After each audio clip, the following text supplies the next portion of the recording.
શું તમે પણ ડાયટ કરો છો, એક્સરસાઇઝ કરો છો, છતાં પણ વજન ઘટતું નથી? તો કદાચ તમે પણ આ 3 ભૂલો કરતા હશો. નમસ્તે, હું રિયા અને અહીં હું તમને સરળ હેલ્થ વેટ લોસ ટિપ્સ આપીશ. ફર્સ્ટ મિસ્ટેક, બ્રેકફાસ્ટ સ્કીપ કરવો. ઘણા લોકો કેલરી બચાવવા માટે નાસ્તો છે એ સ્કીપ કરતા હોય છે, પરંતુ પછી વધારે પડતી ભૂખ લાગતી હોય છે. તો એટલા માટે ક્યારેય પણ સવારનો નાસ્તો છે એને સ્કીપ નથી કરવાનો. સેકન્ડ મિસ્ટેક, પ્રોટીન ઓછું લેવું.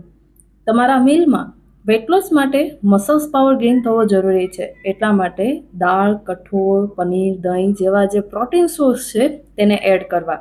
તો તેનાથી ફેટ લોસની અંદર ઘણી બધી હેલ્પ મળશે. Third mistake, weekend over eating. આખું વીક આપણે ઘણું બધું ફેટ લોસ માટે ધ્યાન રાખ્યું છે, ખાવા પીવામાં કંટ્રોલ રાખ્યું છે, પરંતુ જ્યારે વીકેન્ડ આવે છે, રજા આવે છે, ત્યારે ખૂબ વધારે જંક ફૂડ ખવાઈ જતું હોય છે. તો તમારી વેટ લોસની પ્રોસેસમાં તેને કારણે પ્રોબ્લેમ થતી હોય છે. તો વેટ લોસ માટે માત્ર ઓછું ખાવું જરૂરી નથી, પરંતુ સ્માર્ટ રીતેથી ખાવું જરૂરી છે.